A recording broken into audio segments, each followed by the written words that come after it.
తమిళనాడు వేరు, ఏపీ రాజకీయాలు వేరు. ఇది సాక్షాత్తు ఉప ముఖ్యమంత్రి పవన్ కళ్యాణ్ గారు అంటే ఇచ్చిన స్టేట్మెంట్. ఇదేంటంటే, అంటే తమిళనాడు సూపర్ స్టార్ విజయ్ తలపతికి ఎంత క్రేజ్ ఉందో మనకు తెలుసు. కానీ అంతకు మించిన క్రేజు మనకిక్కడ పవర్ స్టార్ పవన్ కళ్యాణ్ గారికి ఉంది. ఈ రోజుకి ఉంది. ఎందుకంటే చాలామంది సూపర్ స్టార్కి ఫ్యాన్సే ఉంటారేమో, బట్ పవన్ కళ్యాణ్ గారికి భక్తులు ఉంటారు. ఈవెన్ ఇదే తలపతి విజయ్ గతంలో పవన్ కళ్యాణ్ గారికి నేను వీరాభిమాని చెప్పిన సందర్భాలు ఉన్నాయి. ఇదే విజయ్ రీమేకులు చేసి పవన్ కళ్యాణ్ గారి సినిమాలు, మహేష్ బాబు గారి సినిమాల్ని అక్కడ రీమేక్ చేసి ఒక స్టార్డమ్ క్రియేట్ చేసుకున్న పరిస్థితి ఉంది. ఈరోజు విజయ్ సింగిల్గా పోటీ చేసినప్పుడు అక్కడ అందరూ మద్దతు, అరే మావోడు విజయ్, సరేలే ఒక మార్పు కోరుదాం, ప్రతిసారి ఇదే రాజకీయ నాయకులు ఉన్నారు, వీళ్ళే ఉన్నారు కదా అని ఒకరు మార్పు కోరుకుని ఇచ్చారు వాళ్ళు. పైగా ఆయన అన్ని జిల్లాలు తరువుగా తిరిగాడా? అన్ని దగ్గర క్యాన్వాసింగ్ చేశాడా? లేదే. కుటుంబం వీక్. ఇప్పుడు ఈయనకు కూడా పెళ్ళిళ్ళ వ్యవహారం మీద విమర్శ ఉంది. మరి అక్కడ స్వయంగా త్రిషాతో ఆయనకి లింకులు ఉన్నాయని విమర్శ ఉంది. భార్య స్వయంగా విడాకులకు అప్లై చేసి కోర్టుకి ఎక్కింది. పైగా ఈయన పిల్లలు ఇంకా చిన్నవాళ్ళు, ఈయన రాజకీయాలకు వచ్చేసరికి. ఇప్పుడు ఆయన పిల్లలు ఒకడు కొడుకు అమ్మాయి ఫ్యాషన్ టెక్నాలజీ చదువుతుంది, అబ్బాయి డైరెక్టర్గా రేపో మాపో సినిమా రిలీజ్ అవబోతుంది. కరూరు ఘటనలో 40 మంది చనిపోయారు. ఇక్కడ పవన్ కళ్యాణ్ వాళ్ళు ఎవరైనా చనిపోయారా? లేదే. మరి అక్కడ ఎందుకు ఎన్నుకున్నారు, ఇక్కడ ఎందుకు ఎన్నుకోలేకపోయారు? మీరు అంటే ఎవరిష్టం వాళ్ళది, దాన్ని కాదంటలేదు.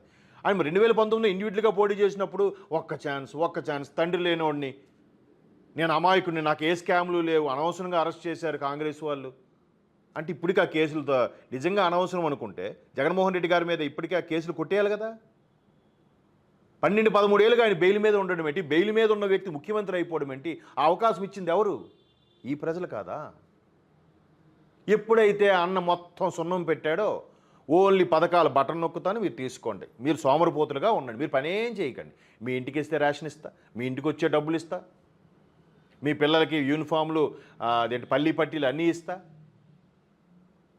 ఎక్కడ మళ్ళీ గవర్నమెంట్ స్కూల్ డెవలప్ అయిపోతే ఇబ్బంది అయిపోద్దని అన్ని స్కూల్కి, అంటే మిగతా వాళ్ళకి కూడా ఓట్లు కావాలి, అందుకు ప్రైవేట్ స్కూల్కి కూడా అది ఆపాదించారు. మరి అక్కడ ఒక ఛాన్స్ ఇచ్చింది ఎవరయ్యా? సో అక్కడ రాజకీయాలు వేరు, ఇక్కడ రాజకీయాలు వేరు అని తెలివిగా చెప్పాడు. కానీ ప్రజలు తీసుకున్న డెసిషన్ ఇది. ఇప్పటికీ ఉన్నారు, అబ్బా వాడు ఉంటే పైసలు వేసేవాడు, అబ్బా నీకు పైసలు వేసేవాడు కావాలా అంటే నువ్వు, నీ పిల్లలు, నీ కుటుంబం ఇంకా బాగుపడరా, అభివృద్ధి చెందరా, నీకు డెవలపింగ్ వద్దా? సాయంత్రం అయ్యేసరికి ఆ జగన్మోహన్ రెడ్డి గారు పెట్టే లెక్కరు ఏదైతే ఉందో కల్తీ లెక్కర తాగి పడిపోవాలి, అంతే కదా.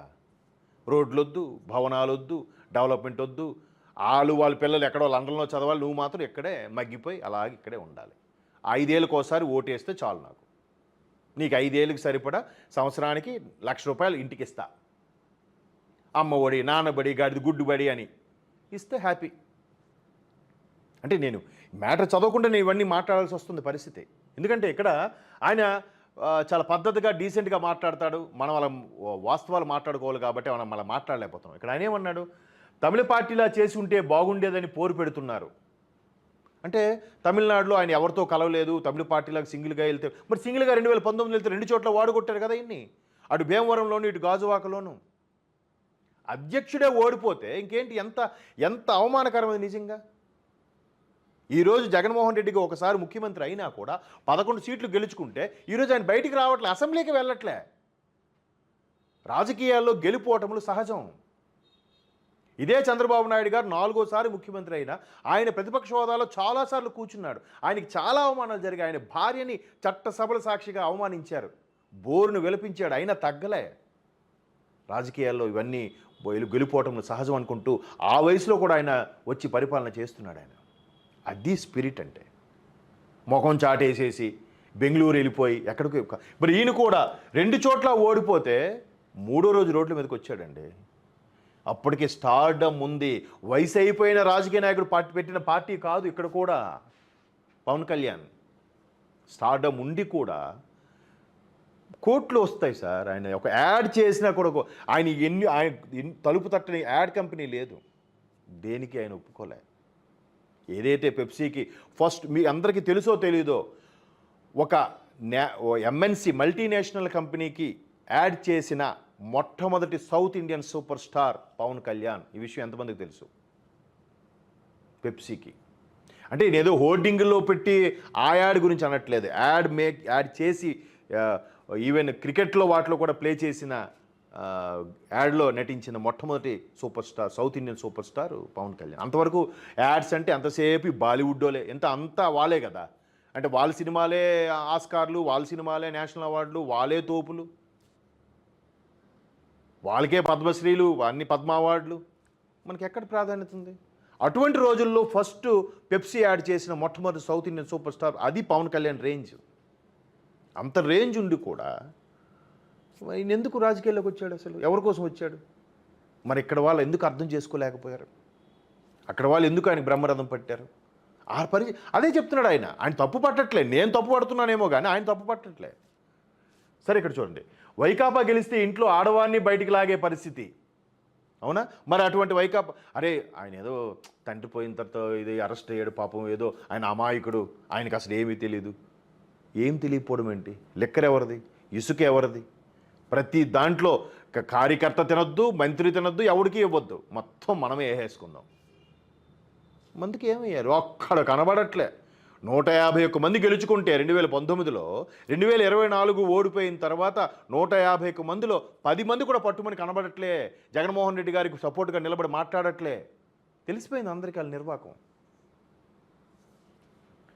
మరి అంత నాయకులకే తెలియనప్పుడు ప్రజలకేం తెలుస్తుంది? 5 కోట్ల ఆంధ్రుల స్థిరత్వం కోసమే కూటమికి జతకట్ట ఉప ముఖ్యమంత్రి పవన్ కళ్యాణ్. ఎస్, ఎప్పుడైతే చంద్రబాబు నాయుడు గారిని అరెస్ట్ చేశారో ఖచ్చితంగా చంద్రబాబు నాయుడు గారు గెలుపు ఖాయమైపోయింది అక్కడే. అయితే పవన్ కళ్యాణ్ గారు కూడా ఇండివిజువల్గా పోటీ చేస్తే, క్రాస్ ఓటింగ్ జరిగితే మరలా ఆ వైకాపా వాళ్ళే గెలిచేస్తారు. ఇక్కడ మరొకటి ఏంటంటే, ఒక ప్రాంతంలో 100 సీట్లు ఉన్నాయంటే 100లో కనీసం మనిషికి 35 వస్తేనే వాడు ఎమ్మెల్యే అని లేదు. 100లో ఓటేసేవారిని 60 మందే. ఈ 60 మందిలో ఒకడికి 10 ఓట్లు, ఒకడికి 9 ఓట్లు, ఇద్దరికి 5 ఓట్లు, ఒకడికి 4 ఓట్లు, ఒక్కొక్కరికి ఒక్కొక్క ఓటు పడినా ఆ 10 ఓట్లు వచ్చినవాడే పోటుగాడు, 10 ఓట్లు వచ్చిన వాడే ప్రజాప్రతినిధి. మన రాజ్యాంగంలో అలా ఉంది. ఉన్నవాళ్ళు ఎక్కువ వచ్చినవాడు అంతే. ఆడికి పాస్ మార్కుతో సంబంధం లేదు, పర్సంటేజ్తో సంబంధం లేదు. చూసారా? మరి అలాంటప్పుడు ఇక్కడ టీడీపీకి జనసేనకి చెరో 5 ఓట్లు పడి వైకాపాకు 6 ఓట్లు పడ్డాయి అనుకోండి. ఏంటి 60లో 6 నేను చెప్పేది, వాడే ఎమ్మెల్యే. 2019లో కూడా చాలా వరకు ఇదే జరిగింది. 72 చోట్ల కేవలం జనసేన క్రాస్ ఓటింగ్ వల్ల టీడీపీ ఓడిపోయింది. లేదంటే 23 స్థానాలతో టీడీపీ పరిమితం అయ్యేది కాదు. 2019లో ప్రతిపక్ష హోదాలో ఉన్న టీడీపీ ఖచ్చితంగా 70 పైన సీట్లతో ప్రతిపక్షంలో ఉండేది, అవుట్ ఆఫ్ 175కి. సో ఇట్లాంటి పరిస్థితుల్ని ఆయన ఉప ముఖ్యమంత్రి పవన్ కళ్యాణ్ అక్కడ విజయ్ కన్నా మన వాడు స్టార్డమ్ ఎక్కువ అంటే, మరి మీరు ఫ్యాన్స్ అందరూ గెలిపించుకున్నారా? తిరిగి వాళ్ళు చెప్పే కట్టుకథలను అందరూ నమ్మారుగా. పావలా స్టార్ అంటే నమ్మారు. ఈయన ఏంట్రా రాజకీయాలు ఉండి ఆయన అలాగ 3 పెళ్ళిళ్ళు చేసుకోవడం కరెక్ట్ కాదురా. ఆయన వ్యక్తిగతమే. ముగ్గురిని మెయింటైన్ చేస్తే తప్పేమో కానీ ఫస్ట్ది ఎలాగూ ఆయనకి ఊహ తెలియక ముందు జరిగినవి, అంటే పెద్దగా మెచ్యూరిటీ లెవెల్ లేని టైంలో కుటుంబ సభ్యులు ఏదో చేశారంటారు, వైజాగ్ అమ్మాయి అంటారు, అది పక్కన పెట్టండి. రెండోది రేణు దేశాయ్, ఆమెతో విడాకులు అయ్యాకే కదా ఈమెది చేసుకున్నాడు. ఆవిడ ఎక్కడైనా ఒక్క తప్పు మాట మాట్లాడిందా?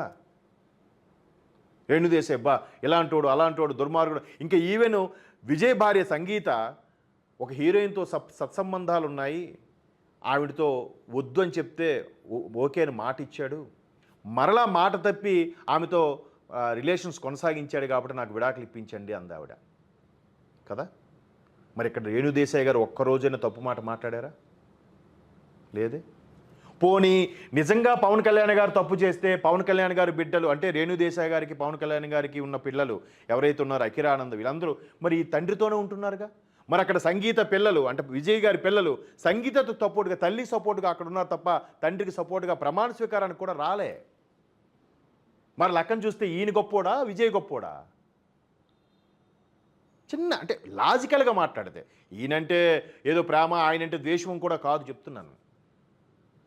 సో ఇట్లాంటి పరిస్థితుల్ని అక్కడ కంపేర్ చేసి మా అన్న ముఖ్యమంత్రి అయిపోవాలని ఊదరగొట్టే పరిస్థితులు వస్తున్నాయి. కానీ దానన్నింటినీ బేరీజు వేసుకుంటూ సమీక్షించుకుంటూ వైకాపా లాంటి దాన్ని ఆ ఒక చీడ పురుగు దాన్ని తుదముట్టించాలి కాబట్టే దీనికి ఒప్పందానికి కుదుర్చుకున్నాను నేను. అందుకే 100% స్ట్రైక్ రేట్తో 21 స్థానాలు గెలుచుకున్నాడు, 2 ఎంపీ స్థానాలు గెలుచుకున్నాడు. పోటీ చేసిన అన్ని స్థానాల్ని గెలుచుకుని 100% స్ట్రైక్ రేట్తో గెలిచిన మొట్టమొదటి రాజకీయ పార్టీ, మొట్టమొదటి నాయకుడు ఈయనే.